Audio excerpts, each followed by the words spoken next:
Demons have torn into our world, seizing innocent souls and dragging them to hell, turning Earth into a terrifying nightmare ruled by fear and destruction.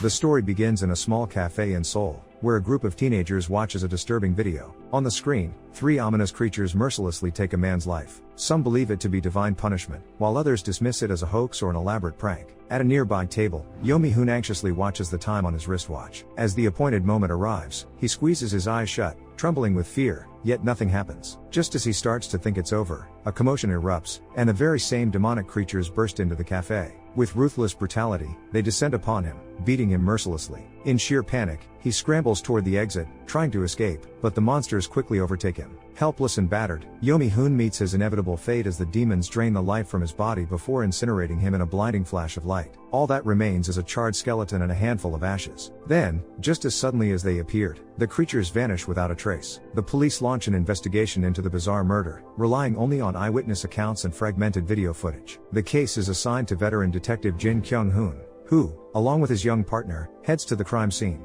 On the way, they review information about a religious group called New Truth and its radical sect, the Arrowhead. Upon arrival, the detective notices members of New Truth gathered around their leader, Jong Jinsu, listening to his sermon. A large screen displays similar events that have occurred worldwide over the past decade. According to the cult's doctrine, those who lose faith and fail to repent are publicly punished, clear proof of what awaits sinners in hell. Jong Jinsu urges his followers to live righteously and confess their sins, warning that no one is exempt from judgment. In the crowd, Jin Kyung-hoon spots his daughter, Jin Hee-jong, assisting the sex members. This deeply unsettles him, but he holds back, avoiding a confrontation to keep from drawing attention. Later, the detective sits down with Jong Jinsu to probe his perspective on the terrifying event. The cult leader shares his past. An orphan raised in a monastery, he attempted to take his own life at 20. However, during his wanderings across the Tibetan plains, he witnessed demons executing judgment on a sinner. That moment changed his life, driving him to establish New Truth. Jin Kyung-hoon remains skeptical, but Jong Jinsu unexpectedly brings up a painful chapter from the detective's own life. Their conversation is cut short as reporters arrive, eager to interview the cult leader. That night, back home,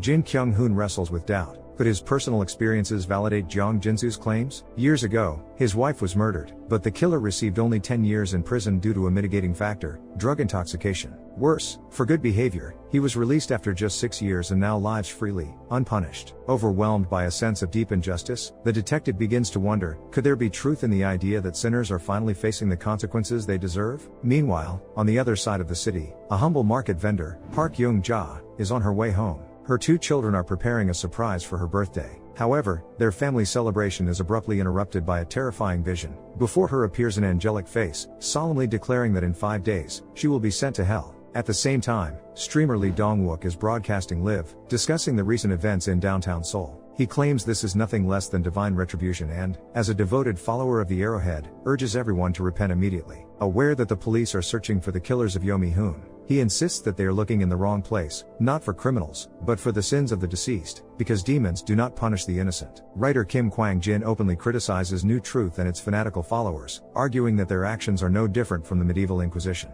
His words spark outrage among members of the Arrowhead and their supporters. During the broadcast, Lee Dong-wook plays a shocking video in which radicals brutally beat Kim Kwang-jin, forcing him to beg for God's forgiveness for his lack of faith. The next morning, police are flooded with calls from citizens demanding the disclosure of Yomi-hoon's sins. That same day, Detective Jin Kyung-hoon learns that 4 teenagers involved in the attack on the writer have been apprehended. While Jin questions the victim, his assistant interrogates the young offenders, who remain defiant, fully aware that their age protects them from severe punishment. Meanwhile, Kim Kwang-jin's attorney, Min Hye-jin, realizes that this is only the beginning. Fanatics will not stop. Returning to her law firm, Min Hye-jin finds offensive graffiti scrawled on the walls by supporters of New Truth and the Arrowhead. As her colleagues try to deal with the situation, a new client arrives, Park Young-ja, frantic with fear. The woman recounts the horrifying vision she witnessed in her home and shows a video recording of the angelic face predicting her imminent death. Before seeking Min Hye-jin's help, she had turned to New Truth, but they offered her only one solution: to broadcast her execution live. Young-ja shares shocking news with her attorney. The leader of New Truth, Jin Soo, offered her 3 billion won for the rights to broadcast her death. The woman is unsure of Jin Su's sincerity, so she wants to legally secure the agreement to ensure her children are taken care of if the prediction proves true. Hye-jin has doubts about the morality of the deal, but her colleague convinces her to go along with it, as they will benefit either way. Either Young-ja receives the money and survives, or the funds will go to her orphaned children,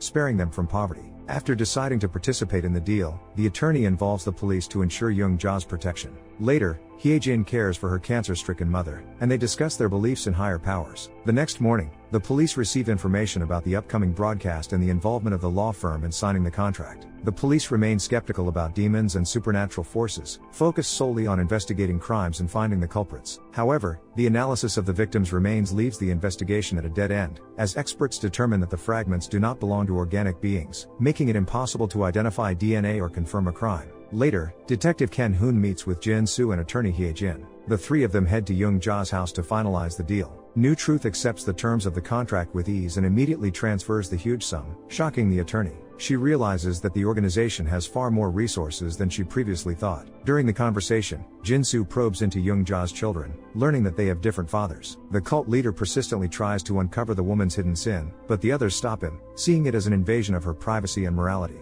The children are outraged by his audacity, but Young-ja takes them to another room to avoid a conflict. Realizing the danger to the children, Hye-jin decides to send them to relatives in Canada. That evening, one of the popular streamers talks about the upcoming broadcast, though they don't yet know who the victim will be or what their sin is. Soon, information about Young-ja and her children leaks online, revealing that they have different fathers. It turns out that this information was leaked by Detective Kan-hoon's assistant, Hong Yoon-pee, who turns out to be a secret supporter of the radical Arrowhead. Late at night, Kan-hoon returns home to find his daughter missing. He calls her, but Hye-young lies, saying she's staying at a friend's house. In reality, she is meeting with the leader of New Truth to discuss a plan for revenge against the man who killed her mother. She blames herself for what happened, as she was supposed to give her father her belongings but forgot, and her mother ended up going in her place and dying. Jin Soo convinces her that the justice system is flawed, and true justice must be delivered by their own hands. Meanwhile, the detective receives alarming news from Hye-jin that the information about Young-ja and her children has leaked on social media. The attorney immediately takes the woman and her children to the airport, hoping to send them on the next flight to Canada. On the other side of the city, Hye-young and the cult leader find Kim Chang-sik, the man who killed her mother. Blinded by a thirst for revenge, Hye-young attacks the man with a taser in a dark alley. When Kan-hoon arrives at the airport shortly after, he stays with Young-ja while Hye-jin sees to the children's flight to Canada. She notices that passengers are staring at the condemned woman's sons, as the streamer has already shown their pictures and urged viewers to take the children from their mother. At the same time, Jin Soo helps Hye-young dispose of the criminal. After transporting the man's body to the crematorium, the cult leader uses chloroform, then requests that the man be sent to the incineration chamber. The former criminal is still alive, and Hye-young hears his final screams amidst the flames. At dawn, the charred remains are discovered in an abandoned greenhouse. Journalists quickly blow the story out of proportion, claiming that the circumstances of the deaths suspiciously resemble demon killings. Kan-hoon is temporarily removed from the case, as he too could be suspected of involvement. He tries calling his daughter but still receives no answer. At this moment, the police station is attacked by a group of teenagers, convinced that law enforcement is hindering the fulfillment of divine will. They brutally beat Kan-hoon and his colleagues, forcing them to abandon the investigation into the ongoing executions and release the 4 teenagers who had been previously detained. Meanwhile, an aggressive mob of New Truth and Arrowhead fanatics gathers outside Young-ja's house, demanding that she confess her sins. The woman, realizing there's nothing she can change, simply waits for her fate. The lawyers had expected the broadcast to be a small-scale event with little viewership, but it turns out her execution will be aired on all national channels. The reason for this is that influential VIPs, who support New Truth, have paid enormous sums to witness the event from the front rows, hiding their identities behind white masks. The police are prepared to protect Young-ja, but no one knows what to expect. As the countdown to the broadcast begins, the tension mounts with each passing second. As time runs out, nothing happens, and people start to believe that nothing will. Many begin to lose faith in higher powers and demons, considering leaving to go home. However, just moments later, a loud crash rings out, and 3 black demonic creatures attack the unfortunate Chung-ja. While the crowd and police stand frozen in shock, Kan-hoon bursts into the room and shoots one of the demons, but the bullets have no effect. Instead, the entity strikes the detective, causing him to fall and lose consciousness. Viewers watching the live broadcast and those at the scene witness the demons beat and end Chung-ja's life, disappearing without a trace afterward. Park Young-ho falls to his knees in front of the woman's remains, with the VIP guests and everyone else following suit, now believing in the execution on behalf of the Lord. The lawyer and her assistant are shocked by the people's behavior, realizing that a new era has begun for humanity. Sometime later, Ken-hoon wakes up in an entirely empty hospital and rushes home, only to find that his daughter is gone. The next morning, he goes to the police station to review the surveillance footage. On the way, Ken-hoon notices that the streets of the city are empty. Everyone is glued to their screens, watching an interview with Jin-soo. The chairman of the New Truth organization urges people to be righteous and repent for their sins, accusing the lawyer and the detective of trying to hide Chung-ja's secrets. He calls for the punishment of the unbelievers, showing their faces so everyone knows who is obstructing God's plan. Moving the camera slightly, Jin-soo implies that Ken-hoon's daughter is with him. After viewing the footage, the detective realizes that the chairman and his daughter dealt with the criminal who took his wife from him. Streamer Lee Dong-wook openly calls for the public to take action against the detective and lawyer. Hee-jin realizes the threat is real and buys tickets to Vancouver. Asking her mother to pack quickly, she remembers a letter with a brochure from the Church of the Future, which contains an old interview with Jin-soo, but decides it's not important right now. On the way to the airport, Hee-jin stops by her office and finds it trashed by Edge members. Her colleague is humiliated and brutally beaten for obstructing the New Truth organization's work. Realizing they'll be hunted to the end, the man advises his colleague to disappear as soon as possible. Meanwhile, the cult radicals find Hee-jin's car in the underground parking lot and drag her mother out to beat her. The lawyer tries to protect her loved one, but a crowd of teenagers assaults both of them. Later, she calls for an ambulance, but at the hospital, everyone looks at her with disdain. Scrolling through social media, Hee-jin realizes that everyone knows about her assault, but justifies the actions of the teens. Soon after, she heads to her mother's, only to find out that due to the doctor's inaction, her mother has died. At the same time, Ken-hoon sneaks into Jin-soo's house, struggling to get past the crowd of fans blocking his way, but the chairman is not there. At one point, an angry mob attacks the detective and beats him mercilessly. Ken-hoon's phone flies out of his hand just as Jin-soo calls. Seeing this, the crowd temporarily halts their attack, allowing the detective to speak with their idol. The chairman suggests that Ken-hoon meet him at the Angel's Shelter, where he once studied, and urges him not to delay if he wants to see his daughter alive and well. In the Angel's Shelter, Jin-soo reveals the truth to the detective. 20 years ago, he received a prophecy about his own death. With only 10 minutes remaining before his execution, and despite his righteous life, demons were still destined to take him. This served as proof to Jin-soo that the Lord sends not only sinners to hell. Having lived in fear all his life, he wanted others to feel that same fear. Late in the evening, Hee-jin heads to the so-called Church of the Future to meet Kim Sung-chul, the author of the 2004 interview with the chairman.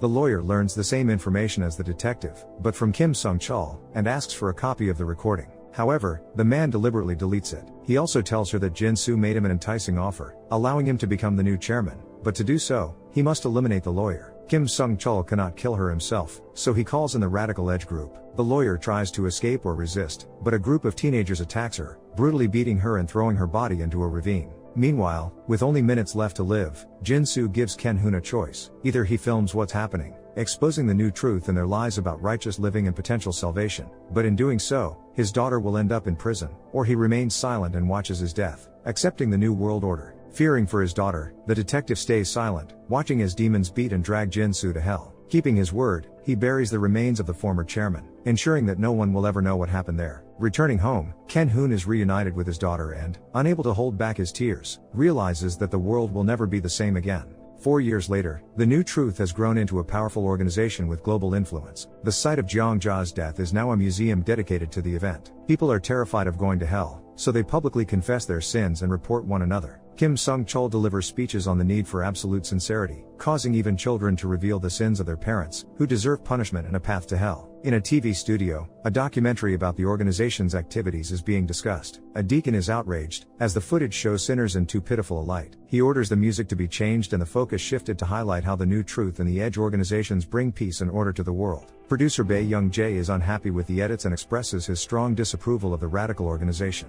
He believes that the low crime rate is not a result of improved living conditions, but rather the concealment of many crimes committed by the sect. The man does not believe in the devil, sinners, or the effectiveness of the organization, but under pressure from his colleague and boss, he reluctantly agrees to the changes. Bae Young-jae's wife recently gave birth, so he's in a rush to finish his work and head to the hospital. He tries to make several revisions and asks his colleague for help, but this is impossible without the second producer. Searching for him, Bae notices his colleague's strange behavior and a business card on his desk. After finishing the workday, Bae heads to the hospital, but on the way, he receives a call from his colleague's wife, informing him that his partner, Young-won, has disappeared without a trace. Given his odd behavior, numerous debts, and interest in gambling, Bae promises to do whatever it takes to find his colleague and friend. Recalling the phishing address from the business card found on the desk, Bae heads there. Meanwhile, Song So-yoon is at the hospital and receives permission from a nurse to visit the room where the infants are kept. Secretly bringing in her phone, the young mother decides to record a video of her son to send to her husband. As she sneaks into the room, she witnesses a horrifying event. An angel's head appears next to her baby, announcing that the child will die in 3 days. Terrified, she checks the New Truth website to see if similar incidents have happened before. It was believed that infants could not be sinners, and there had been no such cases, which causes her to fall into depression.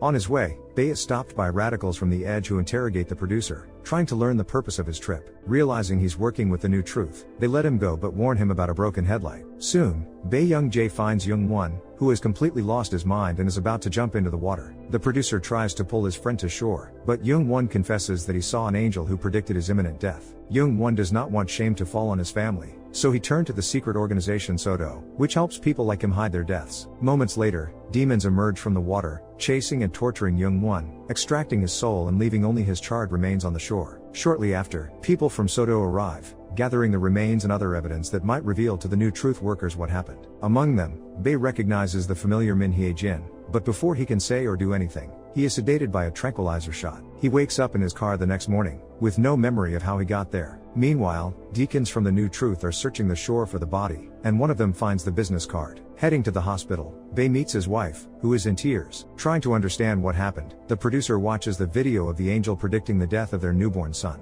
Both he and Song So-yoon are left puzzled, unsure of what to do next or what sin the infant might have committed. Young-jae, consumed by the chaos of his own thoughts, struggles to find a way to save his son. He recalls seeing a familiar face among the people on the shore last night. After much contemplation, he recognizes the person as Professor of Sociology, Gong Hen-young. Trying to make sense of the situation, he begins searching for the professor's contacts and investigates everything he can find about the secret organization Sodo. Meanwhile, the deacons of the New Truth continue their hunt for those who are hiding the fact that they've been sentenced to hell. Another sinner is found just hours before his inevitable end. In his apartment, Deacon Yuji spots a business card identical to the one found by the lake where the assistant producer disappeared. This alarms him, and he orders the lead on this trail to be followed more closely. Kim Yun-suk is brought to the New Truth office, where the leader of the organization is preparing for a live broadcast of his execution. In his final moments, the man reveals a major secret: Sodo truly exists and helps people hide so their families won't suffer disgrace. The leader of this movement is Hee-jin, a former lawyer whom everyone thought was dead. This confession is not shown to the viewers to avoid undermining faith in the organization,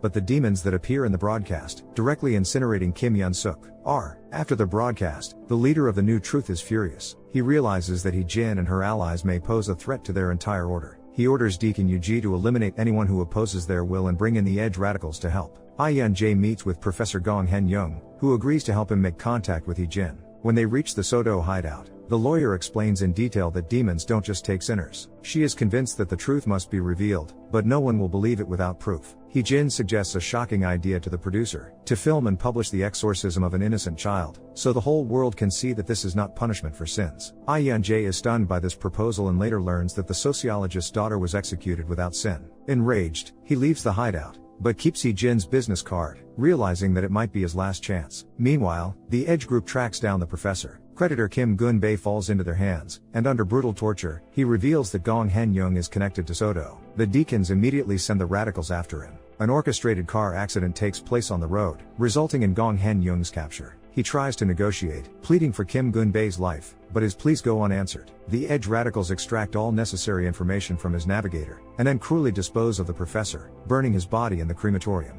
Soon after, the radicals find the Sodo hideout and launch an attack. Hee-jin realizes she's been discovered and begins fighting for her life. She manages to neutralize several opponents but is outnumbered. Using a taser, she incapacitates the deacon who grabbed her and successfully escapes. The next morning, the charred remains of the professor and his companion are found in front of the university, a warning to anyone who dares to go against the New Truth. Upon learning of this, Young-jae is tormented by doubts. However, he soon receives a call from Hee-jin, warning him that the situation is becoming increasingly dangerous. At the same time, his wife, Song So-yoon, heads to the main office of the New Truth on her own, without telling her husband. Young-jae tries to reach his wife but instead receives a distressing text message. In it, she tells him she's met with Deacon Yuji. The producer realizes that both his wife and child are in mortal danger. He immediately contacts Hee-jin, and together they head to the New Truth office. Meanwhile, Song So-yoon shows Deacon Yuji a video proving that an innocent baby has been sentenced to death. Yuji is shocked by the footage and quickly arranges an emergency meeting. Realizing that this could shatter the faith of the people, Kim Sung-chul orders the immediate isolation of the child and a secret execution.